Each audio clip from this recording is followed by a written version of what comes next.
കൗസു. മുൻഷിയുടെ മൂത്ത മകൻ നന്ദകുമാർ, ഹിന്ദി അധ്യാപകൻ, ശുദ്ധനാണ്, ഭാര്യയോട് അമിതമായ സ്നേഹം.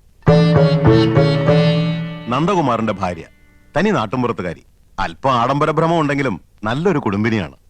ഭർത്താവിനെ ചൊൽപ്പടിക്ക് നിർത്തും. എന്തൊരു വേണം കൗസു? കലം. കലോ? കല അടുപ്പത്തിരിക്കുക, ചട്ടും വേണേ തരാം. അരേ ബുദ്ധു, മേരാ കലം കഹാം ഹേ? ഓ, മേരാ കലം. സർ, ആപ്കി കലം പോക്കറ്റ് മേ ഹേ. ഗലത്. ആപ്കി കലം നഹി, ആപ്കാ കലം. കായും കെയ്യും ഒക്കെ അങ്ങ് സ്കൂളിൽ ചെന്ന് പിള്ളാരെ പഠിപ്പിച്ചാൽ മതി കേട്ടോ.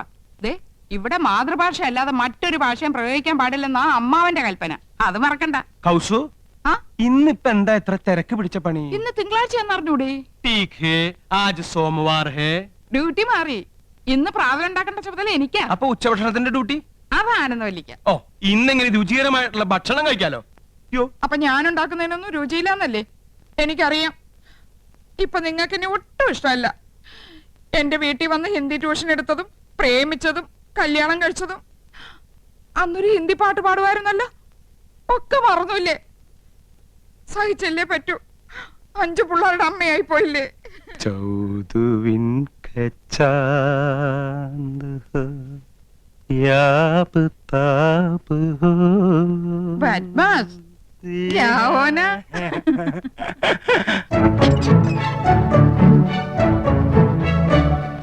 മുൻഷിയുടെ രണ്ടാമത്തെ മകൻ കൃഷ്ണകുമാർ ഒരു സിനിമാ നടനാകണമെന്നായിരുന്നു മോഹം.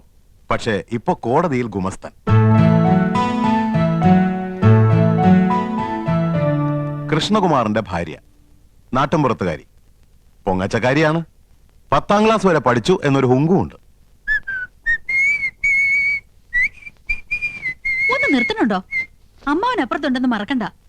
ഏത് നേരം ഒരു ചൂളോടി. ഇത് ഏത് പാട്ടാണെന്ന് നിനക്കറിയാമോ? ആ, എനിക്കറിയില്ല. ആനന്ദവല്ലി നീ തന്നെയല്ലി, പ്രേമമെന്തെന്നതെന്നോട് ചൊല്ലി. മതി. എല്ലാ സിനിമയും പോയി ഒറ്റയ്ക്ക് കാണും. ഞങ്ങള് 3 ഭാര്യമാര് കൂട്ടിലടച്ച കിളികളെ പോലെ ഇവിടെ കഴിഞ്ഞോളാം. എന്നാ ഭാര്യയും കൂട്ടി ഒരു സിനിമ, ഒരു ബീച്ച്, ഒരു പാർക്ക്, ഒരു ഹോട്ടൽ, ഒരു സ്റ്റൂള്. കണ്ണും പരട്ടം കാണാൻ പാടില്ലാത്ത നീ എങ്ങനെ ഒരു സിനിമയും ഒരു ബീച്ചും ഒരു പാർക്കും കാണുന്നത്? ഇപ്പൊ കാണാമോ? ഈ കണ്ണട മാറ്റാറായെന്ന് വിചാരമല്ലോ ഉണ്ടോ നിങ്ങൾക്ക്? 3 മാസം മുമ്പല്ലേ ഇത് മാറ്റിയത്? അവർ കുറഞ്ഞു. ഒരു കോണ്ടാക്ട് ലെൻസ് വാങ്ങിത്തരാൻ തോന്നിയില്ലല്ലോ. ഒരു കോണ്ടാക്ട് ലെൻസ് പോരല്ലോ ആനന്ദം, 2 വേണ്ടേ? ഓ, തമാശ മതി. എനിക്ക് വേറെ പണിയുണ്ട്. അറിയാം, ഇന്ന് നിനക്കല്ലേ ഉച്ചഭക്ഷണത്തിന്റെ ഡ്യൂട്ടി. കാലാകുമ്പോ കയ്യും കഴിയും വന്നിരുന്നാ മതിയല്ലോ. അതെങ്ങനെയാ ഉണ്ടാവുന്ന അറിയോ? 3 പെണ്ണുങ്ങൾ അടുക്കള കിടന്ന് നരയിക്ക. വിറക് കത്തിച്ചും അമ്മിയിലരച്ചും കല്ലിലാട്ടി ഒക്കെ മടുത്തു.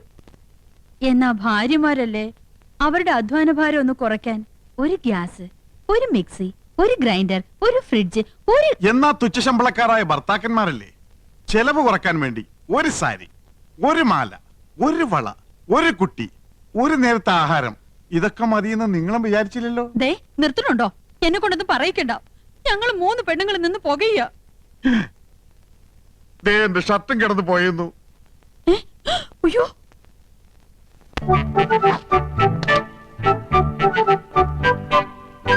ഇത് വിക്കും.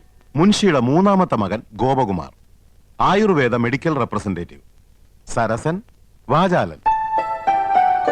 ഗോപകുമാറിന്റെ ഭാര്യ 4ാം ക്ലാസ് വരെ പഠിച്ച ഈ നാട്ടുമ്പുറത്തുകാരിക്ക് ഇംഗ്ലീഷ് ഭാഷ ഒരു ദൗർബല്യമാണ്. അർത്ഥമറിയാതെ സ്ഥാനത്തും അസ്ഥാനത്തും അത് പ്രയോഗിക്കും. ഡിസ്റ്റർബ് ചെയ്യരുത്. കമ്പനിയുടെ പുതിയ ആയുർവേദ ഉൽപ്പന്നമായ പാഷാണഭൂഷണ കസ്തൂരിയുടെ മാർക്കറ്റിംഗിനെ കുറിച്ച് ഞാൻ ഗഹനമായി പഠിച്ചുകൊണ്ടിരിക്കുകയാണ്. പാഷാണഭൂഷണോ? ആ, ചിലന്തി, തേൾ, പഴുതാര എന്നീ ജന്തുക്കൾ കടിച്ച് വിഷം ഉള്ളിൽ ചെന്നു എന്ന് സംശയിക്കുന്നുണ്ടോ? ഉണ്ടെങ്കിൽ 1 ഗ്ലാസ് ചൂടുവെള്ളത്തിൽ 1 ടേബിൾ സ്പൂൺ പാഷാണഭൂഷണ കസ്തൂരി കലക്കി കുടിക്കുക. ശുഭം. ഞാനിപ്പോ തിരക്കിലാണ്. തിരക്കിനിടയിൽ കത്ത് പോസ്റ്റ് ചെയ്യാൻ മറക്കണ്ട. കത്തോ? ആർക്കടി കത്ത്? എടി, ആർക്കാന്ന്? എന്തിനാ ചൂടാവുന്നേ? രഹസ്യമായ കത്താണെങ്കിൽ ആരെങ്കിലും സ്വന്തം ഭർത്താവിന്റെ കയ്യിൽ കൊടുക്കോ? അപ്പൊ നീ രഹസ്യമായി കത്ത് എഴുതാറുണ്ടല്ലേ? എഴുതിയിരുന്നു, കല്യാണത്തിന് മുൻപ്. അത് ശരി. 2 പിള്ളേരുടെ തള്ളയായ ശേഷമാണോ നീ സത്യം എന്നോട് തുറന്നു പറയുന്നത്? നിന്നെ ഡൈവേഴ്സ് ചെയ്യും. അയ്യോ, പ്രേമലേഖനൊന്നുമില്ല. പിന്നെ എങ്ങനെ സൗന്ദര്യം വർദ്ധിപ്പിക്കാന്നുള്ള വംതിയിലേക്കാ രഹസ്യം എഴുതിയിരുന്നത്. അതാണോ? ഇനി എന്നെ ഡ്രൈവാഷ് ചെയ്യോ? അയ്യോ ഇല്ല, ഇന്ദു മതി, ഇംഗ്ലീഷും മതി. താങ്ക്സ്. ഈ കത്ത് വീട്ടിലേക്കാ.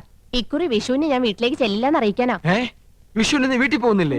ചെയ്ത് മോശമല്ലേ എന്തു? ചേച്ചിമാരും പോണില്ല, ആ. അമ്മാവനെ ഒറ്റയ്ക്കാക്കിട്ട് പോണ്ടാന്ന്. കഴിഞ്ഞ ഓണത്തിന് നീ പോയില്ല, ഈ വിഷുവിനെങ്കിലും ഒന്ന് പോയി കിട്ടുന്ന വിചാരിച്ചേ. ആഹാ, അപ്പൊ ഞാൻ പോയി കിട്ടണല്ലേ? മനസ്സിലിരിപ്പൊക്കെ ഞാൻ അറിയുന്നുണ്ട്. ഹോ, ഒരു റെപ്രസെന്റേറ്റീവ്. റെപ്രസെന്റേറ്റീവ് അല്ല ഇന്ദു, റെപ്രസെന്റേറ്റീവ്. റെപ്രസെന്റേറ്റീവ് രണ്ടും ഒന്ന് തന്നെയാ.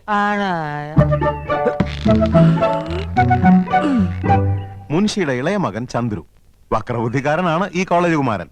തൊട്ടടുത്ത വീട്ടിലെ മുറപ്പെണ്ണുമായി ലൈനുമുണ്ട്.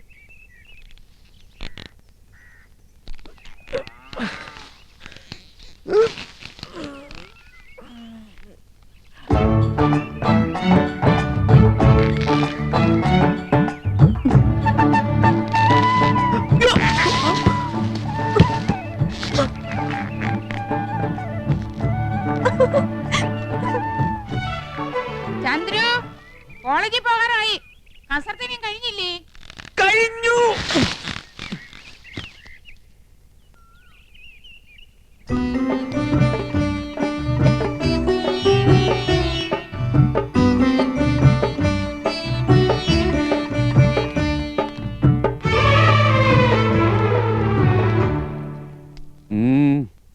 ചേട്ടനെന്തോ പറയണോന്ന്.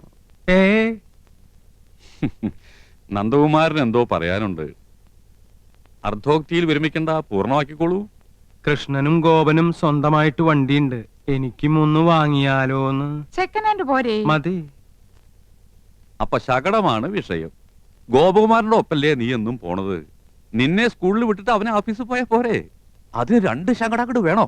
അല്ല അച്ഛാ, പോണ വഴിക്ക് 1-2 ട്യൂഷൻ ഒത്തു വന്നിട്ടുണ്ട്. ആയിക്കോട്ടെ, അത് കഴിഞ്ഞ് ബസ് പോവാലോ. ആ വഴിക്ക് ഇഷ്ടം പോലെ ബസ് ഉണ്ട്.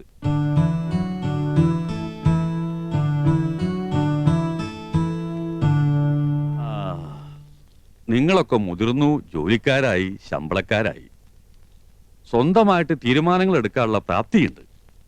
അഭിപ്രായം പറയാനും നയിക്കാനും ശേഷിയുള്ള 3 മാമഭാഗങ്ങളും. എന്നാലും എല്ലാം അച്ഛനോട് ചോദിച്ചിട്ട് മതി എന്നുള്ള തീരുമാനം നന്ന്, സന്തോഷം. അച്ഛന്റെ അഭിപ്രായം പറയാം. ഗോപന് അവന്റെ കമ്പനി വക ശകടമുണ്ട്. നമുക്ക് പണച്ചെലവില്ല. ഒരു വഴിക്ക് പോകുന്ന നിങ്ങൾക്ക് വേണ്ടി പണം മുടക്കി ഒന്നുകൂടി വാങ്ങി തുള്ളി കൊണ്ട് തുടച്ചാലേ തുടം കൊണ്ട് തേവാൻ പറ്റൂന്ന വരവിൽ കവിഞ്ഞ ചെലവ് വേണ്ട. 3ാമത് ഒരെണ്ണം കൂടി വേണ്ട. അല്ല, അച്ഛന്റെ അഭിപ്രായം പറഞ്ഞു എന്നേ ഉള്ളൂ. നിങ്ങളുടെ ഇഷ്ടം പോലെ ആവാം, വിരോധമില്ല. അമ്മാവൻ പറഞ്ഞത് കേട്ടില്ലേ? വണ്ടി വേണ്ട. വേണ്ട വേണ്ട വേണ്ട. തെക്ക് വശത്തൊരു ചായപ്പ് ഇറക്കിയാല് ട്യൂഷൻ അവിടെ വെച്ചാവാലോ. ആകാം. ആകാം. ആകാം, പോകാം.